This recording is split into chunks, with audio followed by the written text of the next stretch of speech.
আসসালামু আলাইকুম।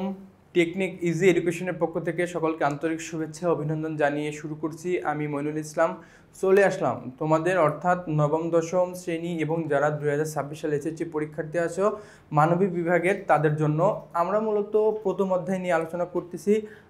আমরা পূর্বের ভিডিওতে বা পূর্বের ক্লাসগুলোতে প্রথম অধ্যায়ের উপর টাইপ ভিত্তিক যে সকল এমসিকিউগুলো আছে 1, 2, 3, 4, 5, 6 সেগুলো শেষ করছি। এখন আমরা টাইপ 7 নিয়ে আলোচনা করব। তো আমাদের টাইপ 7-এর বিষয়বস্তু হচ্ছে রাষ্ট্রের উৎপত্তি সংক্রান্ত মতবাদ, অর্থাৎ রাষ্ট্র যে কীভাবে উৎপত্তি হয়েছে সে সংক্রান্ত যতগুলো মতবাদ রয়েছে সেগুলো নিয়ে আমরা আলোচনা করব। এখন প্রশ্ন হইতেছে 82 নাম্বারটা দেখো, বলছে রাষ্ট্রের উৎপত্তি সংক্রান্ত সবচেয়ে প্রাচীন পুরাতন মতবাদ কোনটি? বলছে যে রাষ্ট্রের উৎপত্তি সংক্রান্ত সবচেয়ে প্রাচীন এবং পুরাতন মতবাদ কোনটি। দেখো এটা কতটা ইম্পর্টেন্ট। ঢাকা বোর্ডে গতবার আসছিল এটা, বুঝছো? যশোর বোর্ডে আসছিল 24 সালে। দেখো প্রতিটা বোর্ডে আসছে, সকল বোর্ডে আসছিল 17 সালে। হ্যাঁ, তাহলে এটা অনেক অনেক একটা ইম্পর্টেন্ট কোশ্চিন, হাই ভোল্টেজ। হ্যাঁ দেখো, তাহলে এটা হচ্ছে আনসার হবে তোমার, এটার আনসার হবে ঐশী মতবাদ। ঠিক আছে, এটার আনসার কি হবে? এটার আনসার হবে হচ্ছে ঐশী মতবাদ। ঐশী মতবাদ কি?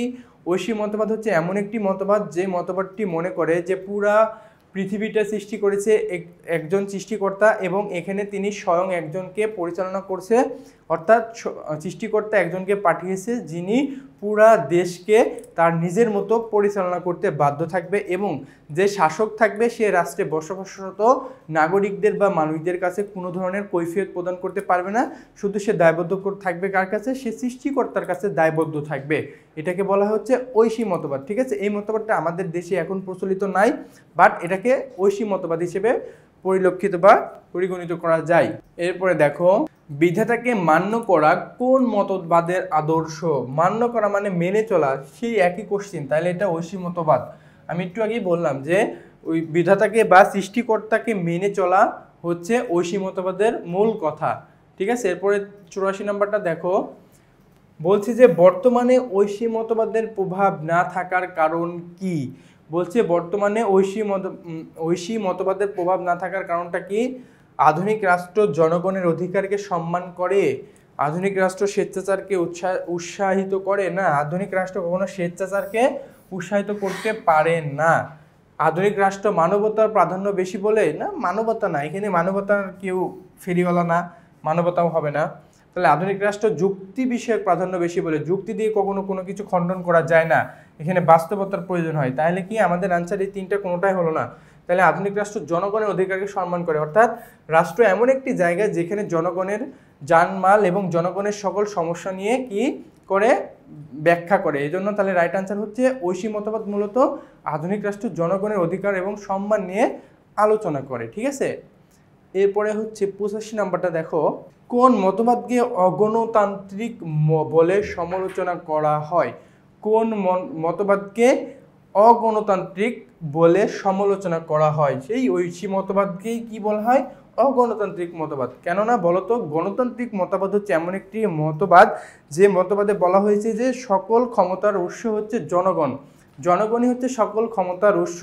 রাষ্ট্রে যে সকল নিয়মকানুন পরিচালনা থাকবে অবশ্যই সেখানে কি রাষ্ট্রে বসবাসরত জনগণরা তাদের স্বয়ং সম্পূর্ণভাবে সেখানে ইচ্ছা পোষণ করতে পারবে এবং তারা স্বাধীনভাবে চলাফেরা করতে পারবে। বাট ঐশী মতবাদ এমন একটি মতবাদ এখানে কোনো জনগণের হস্তক্ষেপ থাকে না, এখানে সরাসরি একটা সৃষ্টিকর্তা প্রদত্ত একজন রাষ্ট্রকে পরিচালনা করে, সে শুধু ওই সৃষ্টিকর্তার নিকটই তার জবাবদিহিতা ফলো করে, বাট রাষ্ট্রে কোনো কিছুতে সে যায় আসে না। বুঝছো, এটাই হচ্ছে ঐশী মতবাদ। এরপরে 86 নাম্বারটা দেখি আমরা। দেখো 86 নাম্বার হচ্ছে, শোভন শ্রেণীতে সবসময় নিজের মতো সবাইকে চাপিয়ে দিয়ে শ্রেণী নেতৃত্ব ধরে রাখতে চায়। শোভন কি করে?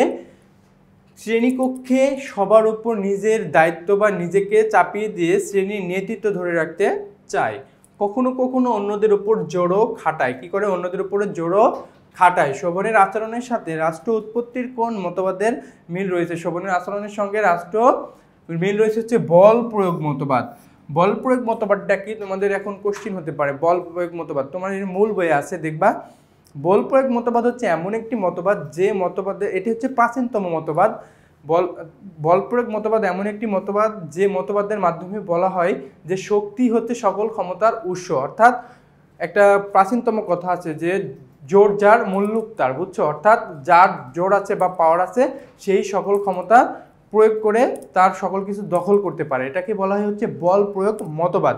ঠিক আছে, তাহলে সে যেহেতু বল মানে জোর করে সব কিছু চাপিয়ে দিয়ে সব কিছু উদ্ধার করতেছে, তাহলে সেটা কি হচ্ছে বল প্রয়োগ মতবাদ। ঠিক আছে, এরপরে দেখো 87 নংটা বলছে ক রাষ্ট্র নানা অজুহাত দেখিয়ে খ রাষ্ট্রের উপর আধিপত্য বিস্তার করে। এক্ষেত্রে কোন মতবাদের প্রয়োগ লক্ষ্য করা যায়? কি ক রাষ্ট্র নানা অজুহাত দেখিয়ে খ রাষ্ট্রের উপর আধিপত্য বিস্তার করে, আধিপত্য যেহেতু বিস্তার করছে তার মানে সেটা কি বল প্রয়োগের মাধ্যমে করতেছে, তাহলে এটাও কি বল প্রয়োগ মতবাদ। এটাও কি, এটা হচ্ছে বল প্রয়োগ মতবাদ। এরপরে দেখো 88 নাম্বার, যুদ্ধ বিগ্রহের মাধ্যমে রাষ্ট্রের জন্ম হয়েছে, উক্তিটি কোন মতবাদের? যুদ্ধ বিগ্রহের মাধ্যমে কি হয়েছে? মাধ্যমে রাষ্ট্রের উৎপত্তি হয়েছে, এটা কি? এটা হচ্ছে তোমার ঐশী মতবাদ না। ঐশী মতবাদ কখনোই ওই যে ঐশী মতবাদ হচ্ছে আল্লাহ প্রদত্ত বা সৃষ্টিকর্তা প্রদত্ত, ঐতিহাসিক মতবাদ না, ঐতিহাসিক মতবাদ না, সামাজিক মতবাদ না, এটা হচ্ছে বল প্রয়োগ মতবাদ। অর্থাৎ যুদ্ধ বিগ্রহ, যে বল প্রয়োগ মানে যুদ্ধকে কি সার্বজনীন মনে করে, তারা মনে করছে যুদ্ধই সার্বজনীন, যুদ্ধই জীবন। এটা পরিচালনার মাধ্যমে কি করা হয়? শক্তি প্রয়োগ করে একটি দেশকে কি নিজের হাতে নিয়ে আসা যায়। ঠিক আছে, এটা হচ্ছে বল প্রয়োগ মতবাদের আওতাধীন। এরপর 89 বলছে রাষ্ট্রের উৎপত্তি সংক্রান্ত কোন মতবাদকে সমালোচকরা ভ্রান্ত ক্ষতিকর বলেছেন? কোন রাষ্ট্রের উৎপত্তি সংক্রান্ত কোন মতবাদকে সমালোচকরা ভ্রান্ত বা ক্ষতিকর বলেছে? এটাকে শক্তি মতবাদকে ভ্রান্ত বা দেশের জন্য ক্ষতিকর বলেছে। এরপরে দেখো শক্তি নয় ইচ্ছায় রাষ্ট্রের ভিত্তি, কার উক্তি? বলছে শক্তি নয় ইচ্ছায় রাষ্ট্রের মূল ভিত্তি, এটা হচ্ছে টি.এইচ. গ্রিনের একটি বিখ্যাত মতবাদ বা তার উক্তি। কার উক্তি? শক্তি নয় ইচ্ছায় রাষ্ট্রের ভিত্তি, এটা হচ্ছে টি.এইচ. গ্রিনের একটি বিখ্যাত উক্তি। ঠিক আছে, এটা থিসিসটা ঢাকা বোর্ডে আসছিল 20 সালে। এরপরে দেখো সামাজিক চুক্তি মতবাদের প্রবক্তা কারা? সামাজিক চুক্তি মতবাদের প্রবক্তা কারা বলতো? এটা হচ্ছে সক্রেটিস, প্লেটো, অ্যারিস্টটল না, এটা সক্রেটিস, প্লেটো, অ্যারিস্টটল না, এটা হচ্ছে এটা না, ম্যাকাইভার, লর্ড ব্রাইস না অগাস্টিন, এটাও না, এটা হচ্ছে হবস, লক এবং রুশো। তাহলে সামাজিক চুক্তি, যে আমাদের কোশ্চেনটা বুঝতে হবে সামাজিক চুক্তি, বাট সমাজ নিয়ে যদি সংজ্ঞা আসতো তাহলে সমাজ নিয়ে যে সকল সংজ্ঞা থাকলে তারা কিন্তু সমাজ বা রাষ্ট্র হলে এই তিন হয়ে যেত, সক্রেটিস, প্লেটো, অ্যারিস্টটল, এবং সমাজ এবং রাষ্ট্রের উৎপত্তি সংক্রান্ত বিভিন্ন মতবাদ সম্পর্কে তারা বিস্তারিত ব্যাখ্যা দিয়ে এটা তারা বুঝিয়েছে। বাট আমাদের কোশ্চিনটা কি? সামাজিক চুক্তি মতবাদের প্রবক্তা কারা? সামাজিক চুক্তি মতবাদের প্রবক্তা কারা? তাহলে কি হবস, লক এবং রুশো। হবস, লক এবং রুশো হচ্ছে সামাজিক চুক্তি মতবাদের প্রবক্তা। এরপরে দেখো 92, সামাজিক চুক্তি মতবাদের প্রবর্তক কে ছিলেন? সামাজিক চুক্তি মতবাদ প্রবর্তক কে ছিলেন? John Locke. সামাজিক চুক্তি, এই যে দেখো এখান থেকে আসছে, এই যে লক আছে না, আমরা একটু আগে বললাম সামাজিক চুক্তি হচ্ছে কি লক, এই সেই জন লক। এই জন লকে কি করছে? সামাজিক চুক্তি মতবাদের প্রবর্তনা করছেন, বা তিনি হচ্ছে এই মতাদর্শের প্রবর্তক। এরপরে দেখো 93, জন লক ছিলেন একজন, জন লক কি ছিলেন? জন লক ছিলেন একজন রাজনৈতিক দার্শনিক, সামাজিক দার্শনিক, অর্থনৈতিক দার্শনিক না ব্রিটিশ রাষ্ট্র দার্শনিক? সে ছিল হচ্ছে, জন লক ছিল হচ্ছে ব্রিটিশ রাষ্ট্র এবং দার্শনিক। জন লক কি ছিল? ব্রিটিশ রাষ্ট্র দার্শনিক। এরপর 94টা ফলো করো, রাষ্ট্রের উৎপত্তি সংক্রান্ত সামাজিক চুক্তি মতবাদের প্রবক্তা কে? রাষ্ট্রের উৎপত্তি সংক্রান্ত সামাজিক চুক্তি মতবাদের উৎপত্তি সেই একই লোক, জন লক। কে? John Locke. এরপর দেখো রাষ্ট্রের উৎপত্তি সংক্রান্ত সামাজিক চুক্তি মতবাদের প্রবক্তা কে? রাষ্ট্রের উৎপত্তি সংক্রান্ত সামাজিক চুক্তি মতবাদের প্রবক্তা হচ্ছে রুশো। কে? রুশো। রাষ্ট্রের উৎপত্তি সংক্রান্ত সামাজিক চুক্তি মতবাদের প্রবক্তাকে রুশো। এগুলো একটু দেখো, কোটেশনগুলো একটু মনে রাখো। এই দেখো আমাদের এমসিকিউগুলো দেখলে তোমরা ফলো করবা, যে সকল এই অধ্যায়ের মধ্যে যতগুলো কোটেশন আছে, অর্থাৎ রাষ্ট্রের উৎপত্তি, সমাজের চুক্তি বা বিভিন্ন বল প্রয়োগ শক্তি, ঐশী শক্তি, বিবর্তনমূলক শক্তি, এগুলো যতগুলো টপিকস আছে সব কিন্তু আমরা টাইপ ভিত্তিক আলোচনা করছি। দেখছো আমরা এটা টাইপ 8 পড়তেছি, যে এই টাইপ 8-এর মধ্যে যতগুলো চুক্তি বিষয় বলো বা বিভিন্ন কোটেশন বলো সব কিন্তু একসঙ্গে নিয়ে আসছি। কেন বলো? তোমাদের পড়ার সুবিধার্থে। যদি তোমরা এই টাইপটা পড়ো, এই অধ্যায়ে যতগুলো টপিকস আছে, যতগুলো কোটেশন আছে, যতগুলো চুক্তি আছে, যতগুলো মতবাদ আছে, বল প্রয়োগ, শক্তি প্রয়োগ, তারপর সামাজিক চুক্তি, বিবর্তনমূলক, কোশী শক্তি, যেগুলোই বলো না কেন সব কিন্তু তুমি এই টাইপ পড়লেই হয়ে যাচ্ছে। ঠিক আছে, এরপর দেখো 96 নম্বর, যে জ্যাক রুশো রাষ্ট্রের উৎপত্তি সংক্রান্ত কোন মতবাদের সমর্থক ছিলেন? যে জ্যাক রুশো রাষ্ট্রের উৎপত্তি সংক্রান্ত মতবাদের প্রবক্তা ছিলেন হচ্ছে সামাজিক চুক্তি। সে কি ছিল? সে ছিল হচ্ছে সামাজিক চুক্তির মতবাদে ছিল। ঠিক আছে, তাহলে যে জ্যাক রুশো রাষ্ট্রের উৎপত্তি সংক্রান্ত কোন মতবাদে ছিল? সামাজিক চুক্তি মতবাদে ছিল। এবার দেখো কোন মতবাদ অনুযায়ী রাষ্ট্র সৃষ্টির পূর্বে মানুষ প্রকৃতিতে বসবাস করত? কোন মতবাদ অনুযায়ী রাষ্ট্র সৃষ্টির আগে মানুষ বসবাস করত? তাহলে সামাজিক চুক্তি মতবাদ। তাহলে সামাজিক চুক্তি মতবাদের মাধ্যমে বিশ্বাস করত কি, যে মানুষ এই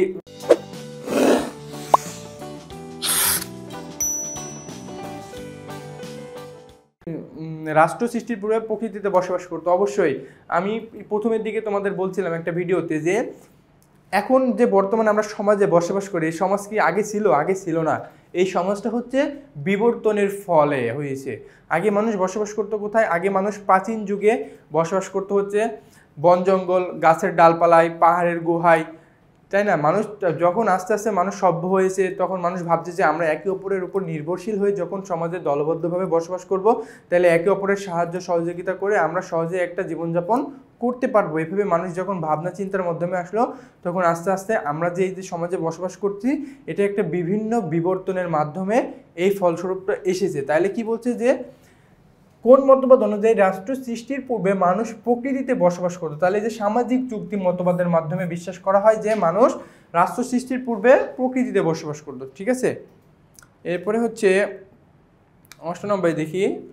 দেখো 98 নম্বর হচ্ছে সমাজের বিভিন্ন স্তরে বিভিন্ন শক্তি ও উপাদান ধীরে ধীরে পরিবর্তিত হয়ে রাষ্ট্রের উৎপত্তি হয় কোন মতবাদ অনুসারে?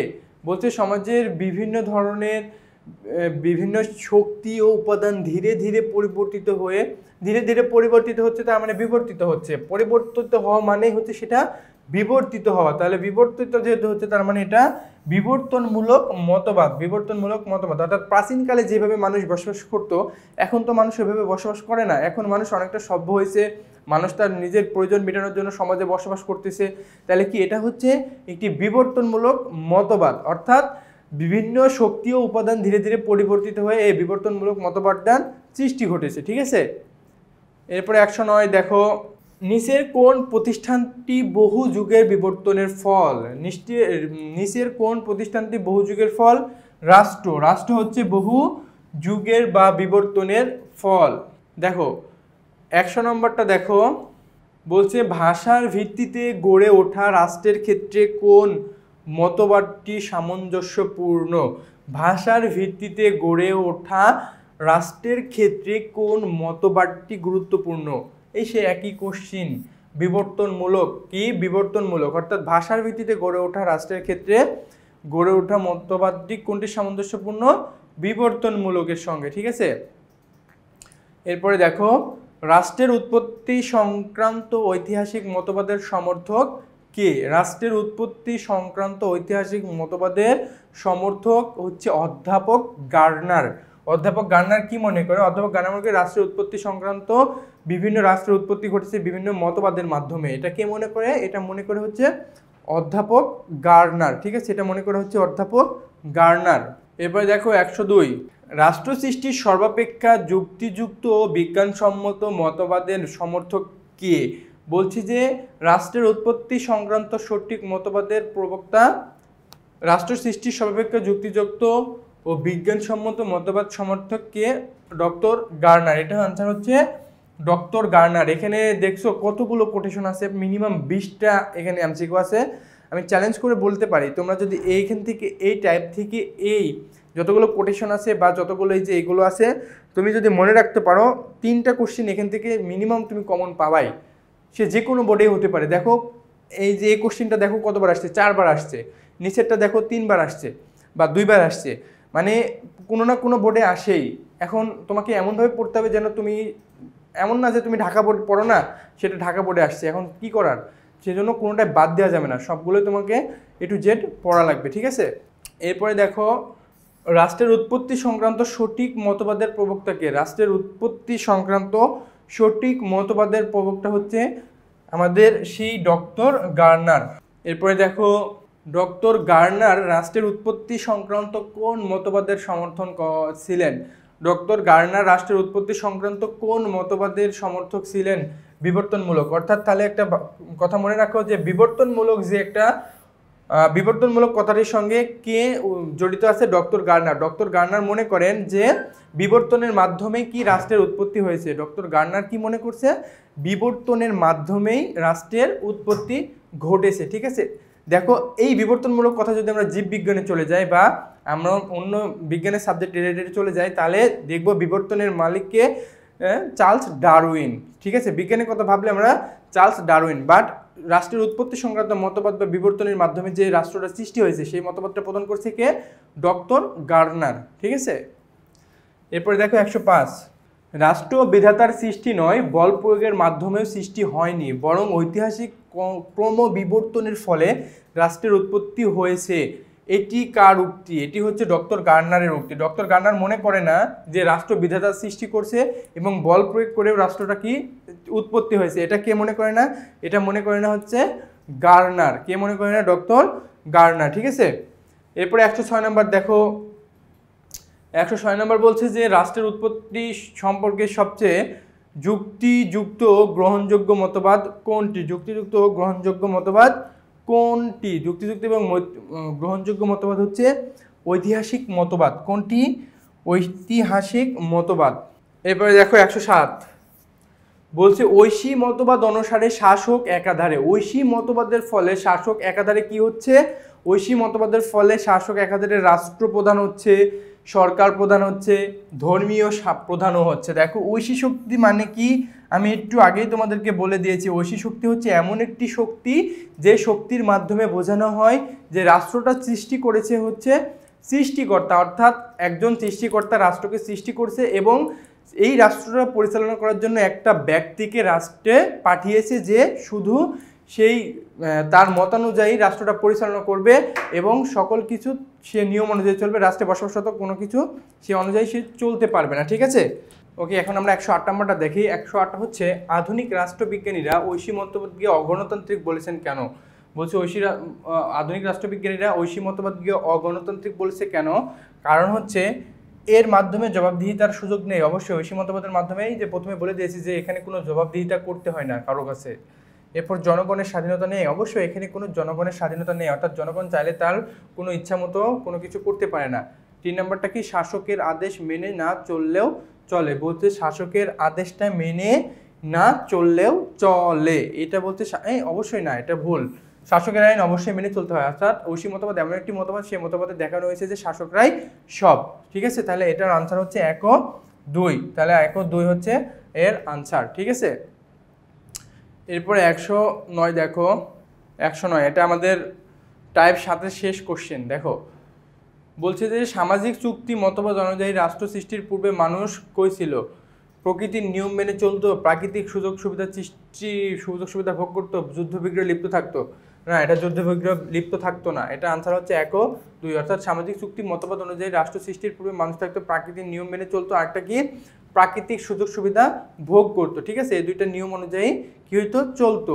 এরপর দেখো আচ্ছা আমাদের টাইপ 8 শেষ, ঠিক আছে। তো আমাদের টাইপ 7-এ অনেকগুলো কোটেশন ছিল, অনেকগুলো উক্তি ছিল, অনেকগুলো মতবাদ ছিল। তোমরা আশা করি এই টাইপগুলো তোমরা যদি পড়ো, প্রতিবার মনে রাখতে পারো, তাহলে অবশ্যই তোমরা এখান থেকে 2 থেকে 3টা কোশ্চেন কমন পেয়ে যেতে পারো, ঠিক আছে। সে পর্যন্ত ভালো থাকো, সুস্থ থাকো। আমরা আবার নতুন কোনো ভিডিও নিয়ে তোমাদের সামনে হাজির হয়ে যাব। আল্লাহ হাফেজ।